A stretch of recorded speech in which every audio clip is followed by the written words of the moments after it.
Hey guys, welcome to the Prosta English podcast.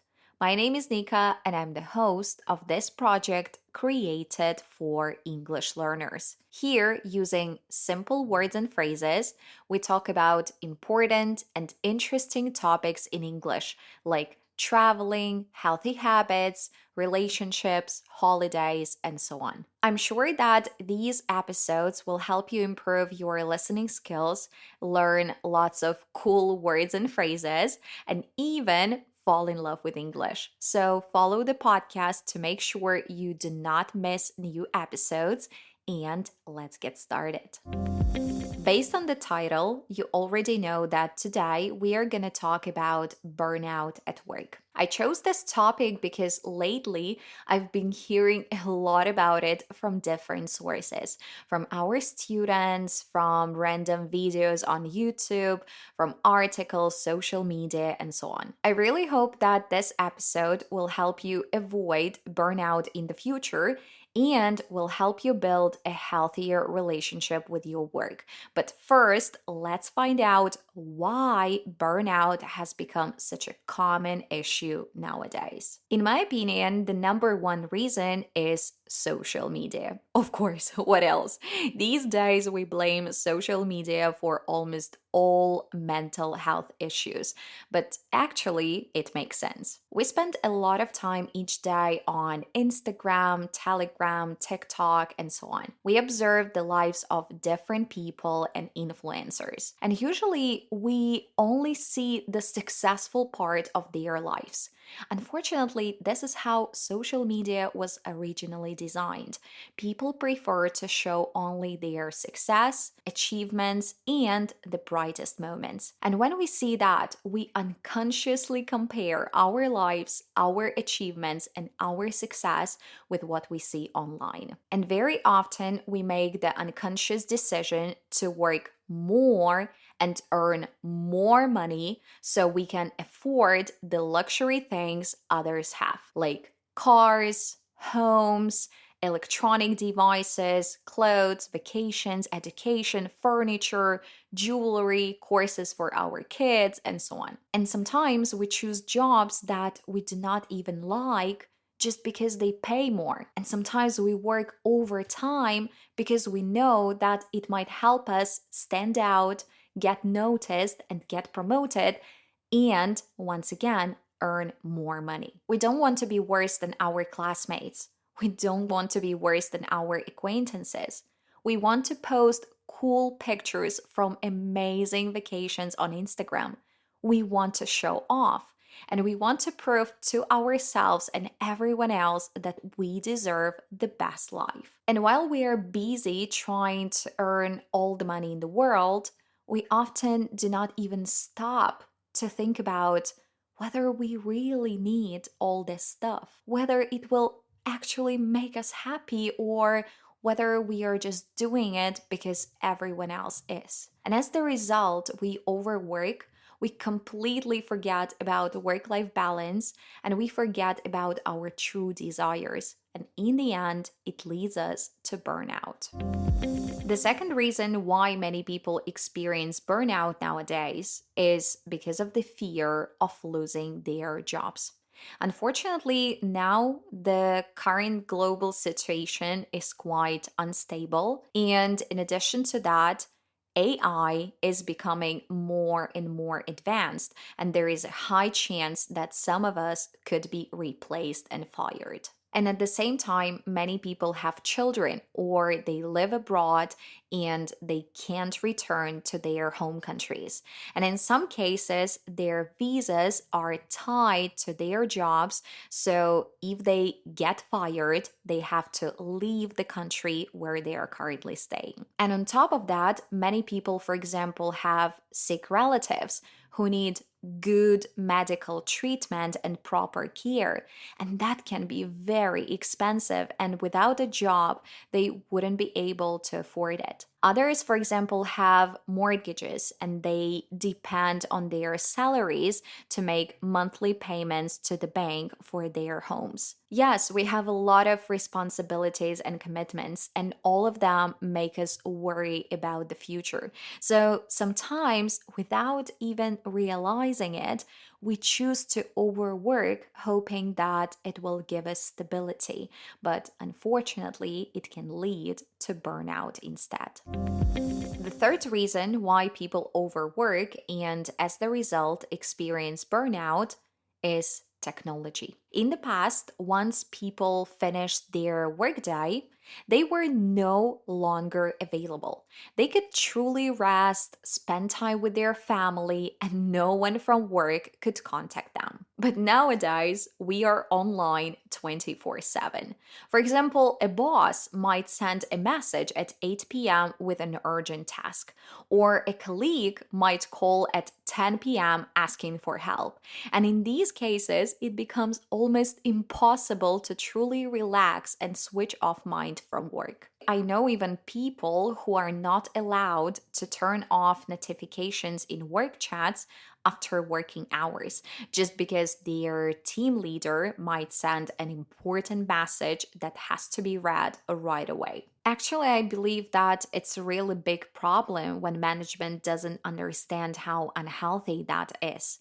Because even a quick 5-minute task or a short 10-minute call during your free time can stop you from resting properly. And after such tasks or calls, your mind will be focused on work for hours afterward, and sometimes even for the rest of the evening. So, now when we have identified the main reasons behind overworking, let's talk about how to avoid it and how to build a healthier relationship with our jobs. Step number one is to come to work on time and leave on time. Of course, there might be situations when you need to stay longer, like when you're working on an important project or facing a deadline, but it shouldn't become a rule that your workday ends at 6 p.m., but you always stay until 8 or even 9 p.m. If you are never able to finish the task by the end of the day, try to analyze why that's happening. Maybe your workload is unrealistic, and the amount of work that you are doing should be actually handled by 2 or even 3 people. In that case, talk to your manager and try to find a solution. Maybe you need to delegate some of your tasks to colleagues, or maybe the company needs to hire another employee to help. If, for example, the budget is limited, it might make sense to take on an intern. You could find a student who is currently at university and would be happy to gain experience and earn some money. Interns usually cost less than full time employees, but they can still be very, very helpful. Also, if you are regularly working overtime, try to look at how you spend your working hours. Maybe you are helping your colleagues too much with their tasks, and as the result, you do not have enough time for your own work. In this case, it will be time to learn how to say no to some of those requests. Also, by looking at how you spend your working hours, you might also notice that you tend to start your day with easy tasks and leave the harder ones for later. But by the time you get to those difficult tasks, your brain might already be tired, making it harder to concentrate and make decisions. So, my recommendation is to track your activities for 2 or 3 days. Write down everything you do and how much time each task takes. This will help you spot patterns and find areas where you can improve. Step number 2 is to set clear boundaries. Avoid checking emails or taking calls after working hours. As I mentioned earlier, because of technology, we are available 24/7, and it's so easy to get distracted by emails, messages, or calls during our official free time. But to avoid misunderstandings or uncomfortable situations, try to talk openly with your boss and share your point of view. Explain that when you get proper rest and fully switch your mind off work, you are more productive and more focused during working hours. Let them know that while you're working, you do not deal with personal or family matters. You give full attention to work. But when your workday is over, you want to be fully present with your family. And if you maintain this simple work life balance, you will feel more motivated, bring more value to the team, and you're more likely to stay with the company long term. I know that sounds great in theory, but in reality, many people are afraid to say these things to their managers because they are worried about losing their jobs. But trust me, in most cases, good leaders will appreciate your honesty. And if you're productive and you show strong results during working hours, no one will question your need for personal time. Step number 3 is to separate yourself from work physically. Of course, when you work in an office, it's pretty easy. You leave your workplace, you leave your computer there and your work phone there, and that's it. But when you work remotely, it can be a bit trickier because it feels like your work is always with you. If you work from home, my recommendation is the following. Try to set up a dedicated space for your work. Ideally, this could be a separate office room. But if you live in a small apartment, at least get a desk and place it in a quiet corner of your room. But in any case, please avoid working from your bed because bed should be a place to relax, not a place where you think about work. Before we bought our own apartment, we had been renting a 2-bedroom apartment for 3.5 years. And I had to sleep and work in the same room just because I didn't have another option.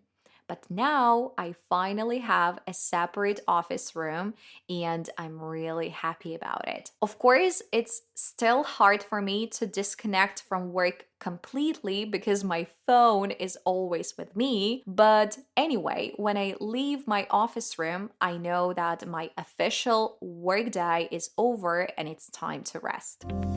Step number 4 is to make time for what you enjoy. When all your days look the same, you just wake up, go to work, come home, eat, and go to sleep, and this repeats day after day, you can start to lose the sense of purpose and excitement for life. At the end of the workday, at least a couple of times a week, try to do something that brings you joy. For example, I go to group fitness classes 3 or 4 times a week. And I absolutely love this time because, first of all, it gets me out of the house. Secondly, it helps me take care of my body. And thirdly, it allows me to switch my mind off work. And even on busy or stressful days, I look forward to going to the gym in the evening, and that thought keeps me going through the day. Another great thing is that the classes start at 6:30 or 7 p.m. So I know that I have to finish work before then. And it motivates me to stay focused and more productive so I can complete my tasks on time. So think about the hobbies that recharge you. Maybe you love dancing, but you never make time for it. So set a goal to find a dance class near your home and go once or twice a week there. And if you enjoy, for example, swimming or going to the sauna, plan a weekly visit with your friend, maybe every Friday or Sunday.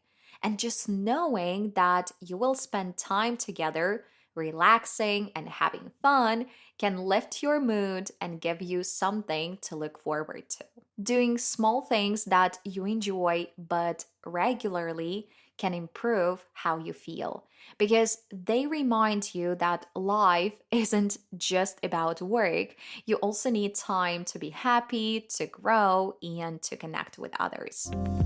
Step number 5 is to praise yourself for your progress and achievements. People who work a lot often do not take the time to stop and notice what they have accomplished. They move from one goal to the next one, from one target to another. And it becomes like a never ending cycle because there will always be bigger goals and higher standards. And you will always find areas to improve. But if you never stop to reflect, burnout becomes almost inevitable. Make it a habit to review your accomplishments at least once a year. Write down the skills you've improved. Look back at the projects that you have completed, the goals you have achieved, and the challenges you've overcome. So please try to celebrate your achievements even in small ways. Maybe it's treating yourself with your favorite dessert. Maybe it's enjoying a quiet evening in a beautiful restaurant.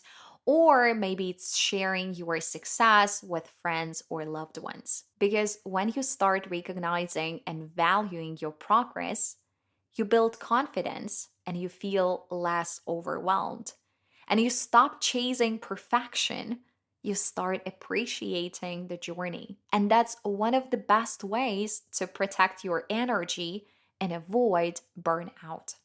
So please pause, reflect, and be proud of how far you've come because you are doing better than you think.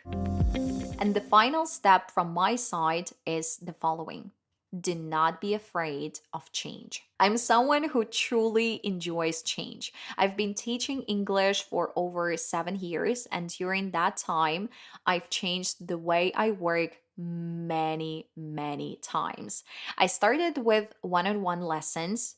Later, I added group classes. Then I created courses for different levels, launched movie-based clubs, and organized speaking clubs. I've also experimented with the different platforms to promote my school. I've had an Instagram account for over 6 years. 2 years ago, I started a Telegram channel, and I even tried recording videos on YouTube. And more recently, I launched this podcast. And honestly, I truly believe that if I had stuck with just one-on-one lessons for all these years, I would have burned out a long time ago. And honestly, I would have gotten bored and probably started thinking about switching careers. And this podcast wouldn't even exist. So if you're feeling like you're starting to lose interest or excitement in your job, try changing something. Maybe it's your approach. Maybe it's the tools you use. Maybe it's the type of clients you work with or even the format of your work. So try to talk to your manager or teammates and share how you're feeling. They might offer some great suggestions, or you could come up together with some great ideas. That's it for today, guys. I just hope that the steps that we have discussed with you today will help you find more balance and avoid burnout. Remember, life is more than just work. It's about enjoying the journey, it's about growing and taking care of yourself. And if you found this episode helpful, please share it with your friends. Recommend the podcast to anyone who might benefit from a healthier work-life balance. And do not forget to subscribe so you do not miss future episodes. Thank you so much, guys, for listening, and I'll see you next time on the Prosta English podcast. Stay healthy, stay happy, and take care of yourself. Bye bye.